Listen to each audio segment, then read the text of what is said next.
বন্ধুরা, তোমাদের জন্য আজকে নিয়ে আসলাম নতুন একটি গল্প। গল্পটি শুনলে 100% মাল আউট হয়ে যাবে। তো চলো বন্ধুরা, দেরি না করে শুরু করা যাক। আমার বিয়ের বেশ কিছুদিন কেটেছিল। আমার বর বড় ডাক্তার ছিল, রাতে তার নাইট ডিউটি থাকত। আমার শ্বশুর বাড়িতে আমার বর আর আমার একটা অল্প বয়সী দেবর আর একজন ননদ থাকত। আমার দেবর রোজ একটা করে নতুন সিনেমা নিয়ে আসত, যেটা আমার ননদ এসে একা বসে দেখত। একদিন আমি দেখার জন্য জেদ করলাম। তখন দেবর বলল, এটা তোমার দেখার মতো সিনেমা নয়। আমি তো অবাক হয়ে গেলাম, কেননা তারা দরজা ভিতর থেকে বন্ধ করে সিনেমা দেখত। আমি রাতে এমনিতেও বোর হয়ে যেতাম, কেননা আমার বর সকালবেলা আসতো আর তখন তো আমি ঘরে একাই থাকতাম। আমার দেবর ননদ দুজনেই আমার সাথে অনেক কম কথা বলতো। তারপর ও যখনই রাতে ঘরে আসতো, কোনো না কোনো সিনেমার সিডি নিশ্চয়ই আনত। আর তারপর আমার ননদ আর দেবর ঘরে গিয়ে ঘর বন্ধ করে বসে যেত। আমার শ্বশুর বাড়িতে একটাই টিভি ছিল, যেটা আমার দেওরের ঘরে থাকত। তাদের এই অদ্ভুত আচরণ আমার অদ্ভুত লাগত। ঘরে সবার থেকে লুকিয়ে টিভি দেখতে হবে। আমি তো ভেবেই যেতাম। আমি কখনো কখনো ভাবতাম যে এই ব্যাপারে নিজের বরের সাথে কথা বলবো। তারপর এটা ভেবে চুপ করে যেতাম যে আমার বর এটা আবার না ভেবে নেয় যে তার ভাই বোনকে আমি হিংসা করি। আর এমনিতেও আজকাল তো বেচারা বৌদিরা এমনিতেই বদনাম হয়। একদিন সকালবেলায় আমার চোখ খুলল। তখন আমার বর হসপিটাল থেকে ফিরে আসলো। আমি তাড়াতাড়ি উঠে হাত মুখ ধুয়ে রান্নাঘরে গেলাম। তারপর তাড়াতাড়ি নিজের জন্য আর নিজের বরের জন্য জলখাবার বানালাম। সেটা ট্রেতে রাখলাম আর নিজের ঘরেই নিয়ে আসলাম। ততক্ষণ আমার বর মুখ ধুয়ে জামা কাপড় বদলে বিছানায় বসেছিল। আমি ঘরে ঢুকতে ঢুকতে বললাম, এসো জলখাবার খেয়ে নাও। আমার বর হাসল আর আমার হাত থেকে ট্রেনে নিতে নিতে থ্যাংক ইউ বলল। আমিও হেসে দিলাম। আমার বর জিজ্ঞাসা করল, তোমার হাতে কিসের আঘাত? আমি নিজেও অবাক হয়ে গেলাম আর বললাম, ও কিছু না, কাল রান্নাঘরে খাবার বানানোর সময় হাতে একটু জলে গিয়েছিল। তারপর এটা ভুলে গিয়ে রাতে যখন খাবারের বাসন ধুতেছিলাম, তখন হাতে জল পড়ে ছাল উঠে গেছে। আমার বর বলল, মন দিয়ে কাজ করবে। আমি হেসে মজার ছলে বললাম, যা আপনার হুকুম স্যার। আমার বর বলল, ছোট বোনকে বলে দিও সে যাতে তোমার সাথেই ঘরের কাজে সাহায্য করে। আমি কিছু ভাবতে ভাবতে চুপ করে গেলাম। যখন আমি কথার উত্তর দিলাম না, তখন আমার বর আমায় জিজ্ঞাসা করল, কি হয়েছে? আমি বললাম, তোমার বোন সারাদিন ঘরে বসে থাকে আর রাত হলেই তোমার ভাই চলে আসে। তারপর তো তারা দুজনে ঘরের ভিতরে বসে টিভি দেখে। সে তো আমার সাথে কথা পর্যন্ত বলে না, তাহলে আমি কাজের জন্য কি করে বলবো? আমার মনে আসা কথা আমি সাথে সাথে আমার বরকে বলে দিলাম। আমার বর বলল, ঠিক আছে, আমি নিজেই বলে দেব। আমি বরকে বললাম, আচ্ছা ঠিক আছে, তুমি এবার ধীরে সুস্থে জলখাবার খেয়ে নাও, কেননা আমি জানতাম যে সে ক্লান্ত। আমার বর বলল, তুমিও খাবার খেয়ে নাও, না হলে তো ঠান্ডা হয়ে যাবে। তাই আমরা দুজনে একসাথে বসে খাবার খেলাম। আর তারপরে ঘরের লাইট বন্ধ হয়ে গেল আর আমি খাবারের বাসনগুলোকে জড়ো করে নিয়ে রান্নাঘরে চলে এলাম আর আমার নিজের কাজে লেগে গেলাম। সবে মাত্র হলো ঘরে ঝাড়ু মোছা করে একটু শ্বাস প্রশ্বাস নেবার জন্য 2 মিনিট হলো খাটে বসলাম। তখনই আমার ননদ আসলো আর বলল, বৌদি জলখাবার বানিয়ে দাও। সে বেশ জোরে বলল। আমার ননদের কথা বলার ধরন ঠিক এরকমই ছিল, যেন সামনে থাকা মানুষটা তার চাকর আর সে মালিক। প্রথম থেকেই তার ব্যবহার আমার অদ্ভুত লাগত, কিন্তু আমি ঘরের পরিবেশ নষ্ট করতে চাইতাম না। তাই চুপ থাকতাম। আমি চুপচাপ রান্নাঘরে চলে এলাম আর জলখাবার বানিয়ে আমার ননদের সামনে রেখে দিলাম। ততক্ষণে আমার দেবর উঠে পড়েছিল। তারপর আমি তার জন্য জলখাবার বানালাম আর নিজের কাজ করতে লাগলাম। আমি তার সামনে খুব কম যেতাম, কেননা তার নজর আমার ভীষণ অদ্ভুত লাগত। আমি ঘরে এসে বিছানায় বসে পড়লাম। আমার হাতে ভীষণ ব্যথা করছিল। আমার চোখে জল চলে আসলো। এতক্ষণে তো আমার বরের চোখ খুলে গিয়েছিল। আমার বর চিন্তায় জিজ্ঞাসা করল, কি হয়েছে? আমি নিজের চোখের জল মুছে দিলাম। রান্নাঘরে কাজ করছিলাম, তখনই ছাল ওঠা জায়গাটায় জল লাগার জন্য ব্যথা হচ্ছে, জ্বালা করছে। আমার বর বলল, তুমি কেন কাজ করলে? আমার ছোটবোন করে দিত। দাও, নিজের হাত দেখাও। আমার হাত নিজের হাতে নিয়ে আমার বর দেখার পর আমাকে জেদ করে হাসপাতালে নিয়ে গেল। ডাক্তার আমার হাতে মলম লাগিয়ে ব্যান্ডেজ দিয়ে বেঁধে দিল আর সাথে কিছু ওষুধ দিয়ে দিল। হসপিটাল থেকে আমি ঘরে আসলাম। তখন ঘর যেমন পড়েছিল, জলখাবারের বাসন যেগুলো আমি আমার ননদ দেবরকে দিয়েছিলাম, সেরকম অবস্থাতেই টেবিলে পড়েছিল। আমি ভীষণ রেগে গেলাম, কিন্তু চুপ ছিলাম। তখনই আমার বর চেয়ারে বসে জিজ্ঞাসা করল, বাসন এখনো পর্যন্ত এখানেই রাখা? আমি বললাম, হসপিটালে যাওয়ার আগে তোমার বোন আর ভাইকে জলখাবার দিয়েছিলাম, তো তারাই বাসন ছেড়ে চলে গেছে। আমি এখনই উঠিয়ে নিচ্ছি বলে বাসনগুলোকে আমি ট্রেনের মধ্যে রাখতে লাগলাম। বর বলল, থাক ছাড়ো, ডাক্তার তোমায় কাজ করতে তো বারণ করেছে, না হলে ঘা ঠিক হবে না। আর আমাকে চেয়ারে বসার ইশারা করল। তখন আমি তার পাশে বসলাম। আমার বর নিজের বোনকে ডাকলো। আমার বর নিজের ছোট বোনকে ছোট বলে ডাকত। আর হয়তো প্রথম থেকেই তার এই অভ্যাস ছিল, না হলে তার বোন কোনো দিক থেকেই তার থেকে ছোট বলে তো মনে হতো না। ঠিক সময়ে বিয়ে হলে এতদিনে তো ছোট ছোট বাচ্চাও হয়ে যেত। হ্যাঁ দাদা, আমার ননদ মোবাইল দেখতে দেখতে রাগের মেজাজে বলতে লাগলো। আমার বর আমার ননদকে বলল, বাসনগুলো রান্নাঘরে নিয়ে যাও আর সেগুলো ধুয়ে রেখে দাও। সে রেগে গিয়ে নিজের দাদার দিকে দেখতে লাগলো। আমার বর বলল, এত অবাক হওয়ার কি আছে, তুমি খেয়েছিলে তো, সেগুলোকে উঠিয়ে রান্নাঘরে রেখে দেবে, তাতে অসুবিধা হওয়ার কথা নয়। যখন ঘরে সবাই মিলে থাকছি তাহলে কাজ একজন কেন করবে? ডাক্তার তোমার বৌদিকে কাজ করতে বারণ করেছে। আমার ননদ পেট ধরে বাসন তুলে রান্নাঘরে চলে গেল। আমি দেখলাম আমার বর ভীষণ ভালো, সে আমার অনেক খেয়াল রাখে, আমায় কখনো কোনো জিনিসের জন্য চিন্তা করতে হয় না। শুধু আমার ননদ আর আমার দেবরের ব্যবহারই আমার অদ্ভুত লাগত। তারা দুজন নিজের দুনিয়াতেই মগ্ন থাকত, না কথা বলতে জানত আর না তারা কোনো ভদ্রতা জানত। যখন কিনা আমার ননদ আর দেবর এর তুলনায় আমার বর আমার সাথে ভালো ব্যবহার করত, ভালোভাবে কথা বলতো। আমার তো এমনও মনে হতো যে আমার বরের মা নিশ্চয়ই তাকে কোথা থেকে দত্তক নিয়েছে, অথবা আমার ননদ ও দেবরকে। ভাবতে ভাবতে আমি নিজের ভাবনার উপরে হাসতে লাগলাম। সন্ধেবেলায় আমার বর ডিউটিতে চলে গেল, আর আমি হলে এসে বসলাম। বর বলে গিয়েছিল যে আমাকে ঘরের কোনো কাজ যেন না করতে দেওয়া হয়। নিজের দাদার কথা শোনার জন্য সে রান্নাঘরে খাবার বানাতে গেল। কিছুক্ষণ পরেই ঘরের দরজায় কেউ আওয়াজ দিল, কে? আমি দরজার কাছে এসে জিজ্ঞাসা করতেই বলল, বৌদি আমি। আমার দেওর বলল, আর আমি দরজা খুললাম। তারপর আমার দেওয়া ঘরে আসতেই সোজা ননদের ঘরে গেল। যখন সে ননদের ঘরে গিয়ে তাকে ডাকলো, তখন আমার ননদ রান্নাঘর থেকে সাড়া দিতেই সে রান্নাঘরে চলে আসলো। দুজনে আস্তে আস্তে কিছু কথা বলছিল নিজেদের মধ্যে। আমি হলে সোফায় বসেছিলাম, তাদের কথা আমি ভালোভাবে শুনতে পাইনি। তারপর হঠাৎ করে আমার দেবরের ফোন বাজতে লাগলো। তখন সে কোনো সিডি আমার ননদকে দিল আর কানে ফোন লাগিয়ে ঘর থেকে বাইরে বেরিয়ে গেল। আমার ননদ খাবার বানানোর সময় সেই সিডি রান্নাঘরে রেখে দিল। আমি রান্নাঘরের বাইরে ট্যাঙ্ক থেকে জল নিচ্ছিলাম, কিন্তু আমার নজর তাদের দুজনের উপর ছিল। আমি রান্নাঘর থেকে চলে এলাম। আমার ননদ সবজি কাটছিল। আমি তার সাথে কথা বলতে লাগলাম। সে মুখ বানিয়ে কিছু কথার জবাব দিত আর কিছু কথা এড়িয়ে যেত। আমি তার নজর বাঁচিয়ে সেই সিডিটা নিজের আঁচলের মধ্যে লুকিয়ে নিলাম। আমি রান্নাঘরের বাইরে বেরোতে গিয়ে তখনই সিডিটা আমার আঁচল থেকে মেঝেতে পড়ে গেল। আমার ননদ সাথে সাথে তাকালো। আমি কিছুই হয়নি এমন একটা ভাব করে জিজ্ঞাসা করলাম, এই চিঠিটা কোথা থেকে আসলো? আর সেই সিডিটা হাতে তুললাম যাতে আমার ননদ আমার উপর সন্দেহ না করে যে আমি তার উপর আমি নজর রেখেছি। এটা আমাকে দাও বলে আমার ননদ সাথে সাথে আমার হাত থেকে সিডিটা নিয়ে নিল আর তাড়াতাড়ি সেটা নিয়ে নিজের ঘরে চলে গেল। সবাই খাবার খেয়ে নিল। তারপর আমার ননদ আর আমার দেবর সবসময়ের মতো নিজের ঘরে চলে গেল আর কোনো সিনেমা লাগালো আর দরজা বন্ধ করে দিল। আমি বোর হয়ে নিজের ঘরের মধ্যেই চক্কর কাটছিলাম। তারপর আমার বর ফোন লাগিয়ে কথা বলতে লাগলাম। আর তারপর বুঝতেই পারলাম না যে কখন আমার ঘুমের চোখ বন্ধ হয়ে গেল। পরের দিন সকাল বেলা উঠে আমি সময় মতো নিজের কাজে ব্যস্ত হলাম। তারপর কাজ পুরো করে নিজের ঘরে আসলাম।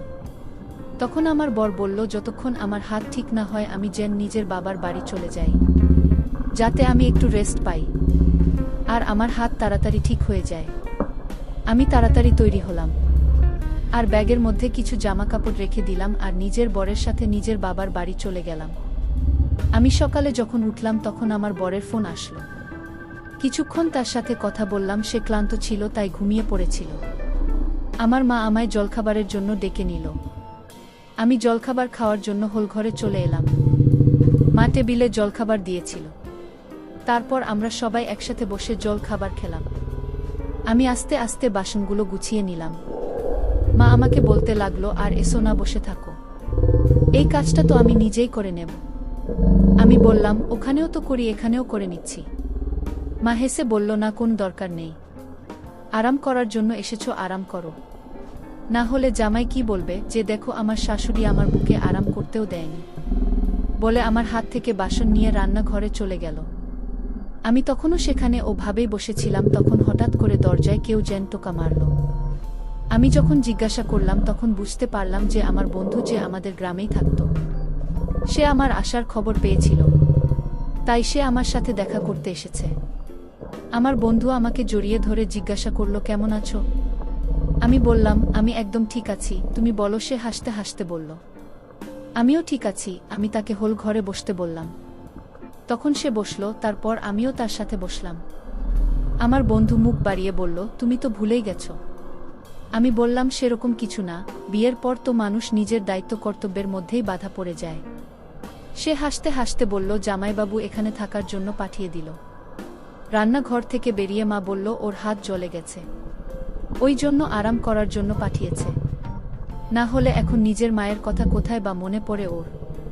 আমি মাকে গলায় জড়িয়ে ধরে বললাম, আমার প্রিয় মা, এসব কি বলছো, চুপ করো। মা হেসে বলল, তোমরা দুজন বসে কথা বলো, আর তারপর নিজেই রান্নাঘরে গেল। তারপর আমার বন্ধু আর আমি পুরনো কথা বলতে শুরু করি। আমার বন্ধু বলল, তোমার মনে আছে একটা রিঙ্কু মাসি আমাদের গ্রামে থাকত? সে তার স্বামীর মৃত্যুর পর মাস্টার কাকুকে বিয়ে করেছিল। হ্যাঁ, আমার তো মনে আছে, কিন্তু কেন, কি হয়েছে? আমার বন্ধু বলল, রিঙ্কু মাসি যখন মাস্টার কাকুকে বিয়ে করল, তার আগে মাস্টার কাকুর একটা ছেলে ছিল, যার কথা আমরা গ্রামে প্রায় শুনতাম। কারণ কারো না কারো সাথে ঝগড়া হয়ে গেছে। আমি বললাম, এসব তোমার মনে আছে? আমার তো প্রথম থেকেই মাস্টার কাকুর ছেলেকে ভয়ঙ্কর বলে মনে হতো। আমার বন্ধু বলল, তুমি জানো কিছুদিন আগে কি হয়েছে? একদিন রিঙ্কু মাসি সেই ছেলেটার ঘরে গেল। তখন মাসি দেখল নিজের ঘরে বসে নিজের মোবাইল ফোনে সে মেয়েদের ফটো দেখছিল। আর ওই ছেলেটা যেই বুঝতে পেরেছে যে রিঙ্কু মাসি তাকে দেখে নিয়েছে, তখন সে ভয় পাবার বদলে রিঙ্কু মাসিকে ধমক দিতে লাগলো যে সে যদি এই কথাটা কাউকে বলে তাহলে ঠিক হবে না। কিন্তু তারপরেও কাকুকে মাসি বলে দিয়েছিল, আর সে নিজের ছেলেকে অনেক মেরেছিল। আর সেই ছেলেটা রাগ করে ঘর থেকে বেরিয়ে গেছে। একদিন রিঙ্কু মাসি কিছু কাজের জন্য ঘরের বাইরে গিয়েছিল। তার প্রথম বরের থেকে তার যে মেয়েটি হয়েছিল, ওই ছেলেটি তাকে ধরে তার সাথে বদমাইশি করত, আর তার মেয়ে তাই জন্য সেই সময় আত্মহত্যা করে নেয়। আর তখন থেকেই সেই ছেলেটা সেখান থেকে পালিয়ে গেছে। বেচারি রিঙ্কু মাসি অনেক কান্নাকাটি করে। আমি তো এটা শুনে অবাক হয়ে গেলাম। আমি আমার বন্ধুকে বললাম, এসব শুনে আমার খুব আফসোস হচ্ছে। তারপরে কিছুক্ষণের মধ্যে আমার বন্ধু ঘরে চলে গেল, কিন্তু আমার মাথা থেকে এসব কথা কিছুতেই বের হচ্ছিল না। তারপর আমি আমার বন্ধুর সাথে রিঙ্কু মাসির ঘরে চলে গেলাম। তাকে দেখে আমার ভীষণ দুঃখ হলো। যুবতী মেয়ের মৃত্যু তার জন্য ভীষণ দুঃখের ব্যাপার। আমি তো তাকে কিছুদিন আগেই দেখেছিলাম, আর তখন থেকে এখন পর্যন্ত এটুকু সময়ের মধ্যে কি থেকে কি হয়ে গেল। তারপর আমি ঘরে ফিরলাম। কিছুদিন বাবার বাড়িতে থাকার পর আমার বর আমায় নিতে আসলো, আর আমি তার সাথে শ্বশুর বাড়ি চলে গেলাম। আমার হাত এবার একদম ঠিক হয়ে গিয়েছিল। আমার বর আমাকে বাড়িতে ছেড়ে নাইট ডিউটিতে গেলে আমার যখন জল তেষ্টা পেল, আমি রান্নাঘরে ফ্রিজে রাখা জল নিতে গেলাম। জলের বোতল আর গ্লাস নিয়ে নিজের ঘরে আসছিলাম। তখন আমার ননদের ঘরের সামনে দিয়ে যাচ্ছিলাম, কেননা রান্নাঘর আর আমার ঘরের মাঝখানে ননদের ঘর ছিল। আমি ঘরের সামনে থেকে কিছু আওয়াজ পেলাম, কিন্তু সেই আওয়াজ এতটাই আস্থা ছিল যে আমি ঠিক করে শুনতে পাচ্ছিলাম না। ঘরের দরজায় কান লাগিয়ে আমি কিছু শোনার চেষ্টা করছিলাম, আর আমি যা শুনলাম সেটা শুনে আমি অবাক হয়ে গেলাম। আমার এমন মনে হচ্ছিল যেন টিভিতে কেউ কাঁদছে এমন মেয়ের ভিডিও লাগানো রয়েছে।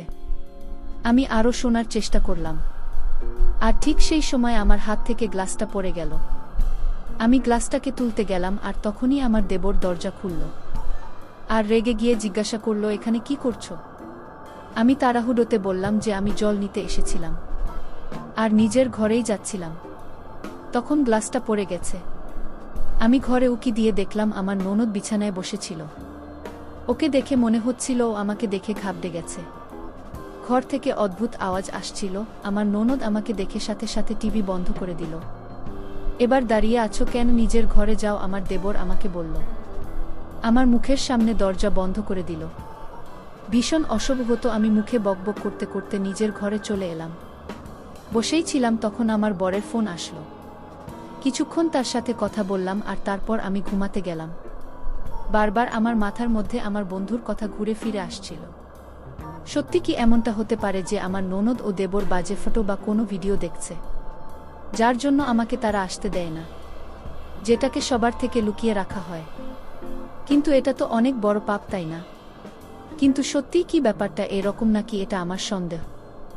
নাকি এমন কোনো ব্যাপার নয়, এদের দুজনের হয়তো অভ্যাস সবার থেকে আলাদা থাকার, সেজন্যই ওরা দুজন আমার সাথে বেশি মেলামেশা করে না, আর সেজন্যই হয়তো তারা আমাকে নিজেদের সাথে সিনেমা দেখায় না।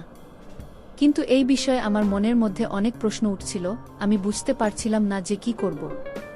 এইসব কথা ভাবতে ভাবতে আমার মাথা যন্ত্রণা করতে লাগলো। আমি ঘুমের ওষুধ খেলাম আর ঘুমিয়ে পড়লাম। সকালবেলা যখন সময়মতো উঠলাম, আমার বর নাইট ডিউটি থেকে এসে শুয়ে পড়ল। ক্লিনিক থেকে আসার পর তার তো চৌকি খুলছিল না। আমি বরের গায়ে চাদর দিয়ে দিলাম আর নিজে স্নান করতে গেলাম। স্নান করে তৈরি হলাম আর তারপর জলখাবার তৈরির জন্য রান্নাঘরে আসলাম। জলখাবার তৈরি করার পর আমার বর উঠে পড়ল। তারপর আমাদের দুজনের জন্য আমি একসাথে খাবার বানালাম আর সেটা ট্রেতে করে রেখে ঘরে নিয়ে আসলাম। আমি আর আমার বর একসাথে বসে জল খাবার খাচ্ছিলাম। কিন্তু এখনো পর্যন্ত এই ঘটনাগুলোর মধ্যে আমি যেন আটকে ছিলাম। আমার বর জিজ্ঞাসা করল, কি ভাবছো? আমি ভাবলাম তাকে সবটা বলে দিই। কিন্তু যদি এগুলো আমার শুধুমাত্র সন্দেহ হয়, তখন আমার বর কি ভাববে? আমি তার ভাই আর বোনের ব্যাপারে কত বাজে কিছু ভাবনা চিন্তা করি। প্রথমে আমাকে সবটা জানতে হবে। আমি মনে মনে এটাই ভাবলাম, তাকে বললাম না, সেরকম কিছু না তো। বলে পরের দিন রাতে তাদের ঘরে আসার আগে আমি তাদের ঘরে লুকিয়ে গিয়েছিলাম, কেননা এ ব্যাপারে পুরো সত্যিটা আমি জানতে চাই। কিছুক্ষণ পরে আমার দেবর ও ননদ ঘরের মধ্যে ঢুকল, আর সব সময়ের মতো তারা ঘরের দরজা ভিতর থেকে বন্ধ করল। আমি চুপচাপ বসেছিলাম। আমার দেবর পকেট থেকে একটা সিডি বের করল আর লাগিয়ে দিল। সিনেমা শুরু হওয়ার জন্য আমি অপেক্ষা করতে লাগলাম আর ভাবতে লাগলাম, এগুলো কি সত্যি নাকি আমার মনের ভুল? আজ সব সত্যিটা জানা যাবে। কিন্তু যেই তার সিনেমাটা লাগালো, আমি সেটা দেখে নিজের চিন্তার জন্য লজ্জায় পড়ে গেলাম। সেটা তো সিনেমা ছিল না, বরং কোনো একটা জায়গায় রেকর্ডিং ছিল। দেখে যেটা বুঝলাম, সেটা কোনো ছোট একটা ঘর, যার মধ্যে একটা দরজা ছিল, একটা জানালা ছিল, যেখানে অনেকগুলো বাচ্চা ছিল, যাদের বয়স ছিল 6 থেকে 16 বছর। তার মধ্যে ছেলে মেয়ে উভয়ই ছিল, আর তারা একটা ঘরের মধ্যে পড়েছিল। তাদের দেখে বোঝাই যাচ্ছিল যেন তাদেরকে ধরে সেখানে এনে রাখা হয়েছে। তাদের মধ্যে একটা মেয়ে খুব বেশি চিৎকার করছিল, আর সে বলেছিল, আমার মা অসুস্থ আর সে আমার জন্য অপেক্ষা করছে।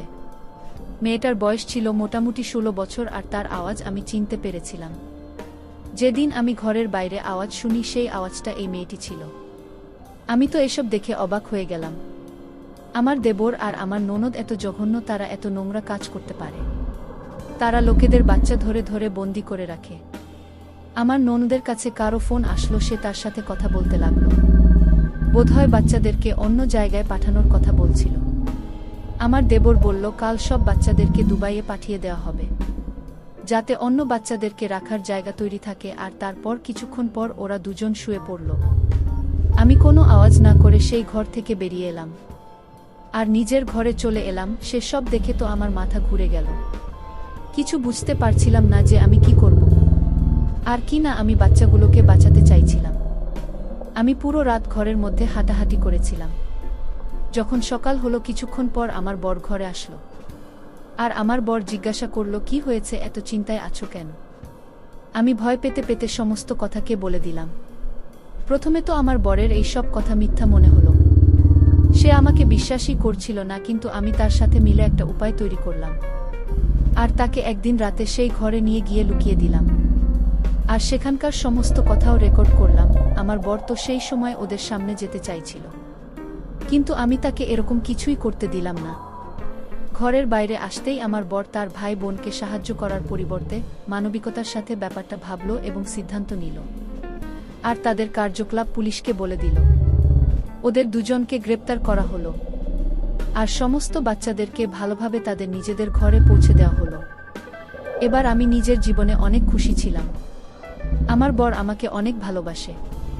সে ভীষণ ভালো একজন মানুষ, আর সে সত্যের সঙ্গ দিয়েছিল, যার জন্য আমার দেবর আর ননদ নিজেদের কৃতকর্মের ফল ভোগ করছিল জেলে। মানুষ যতই চালাকি করুক বা চালাকি করে ভুল কাজ করুক না কেন, সে একদিন না একদিন সবার সামনে চলে আসে। এরা দুজন না জানি কত মানুষের অভিশাপ কুড়িয়েছে যার জন্য আজকে এই অবস্থা। বন্ধুরা, গল্পটি কেমন লাগলো তা কমেন্টে বলে যেও। এইরকম নিত্যনতুন রোমান্টিক গল্প পেতে আমাদের চ্যানেলটি সাবস্ক্রাইব করে পাশেই থাকবেন। ধন্যবাদ বন্ধুরা।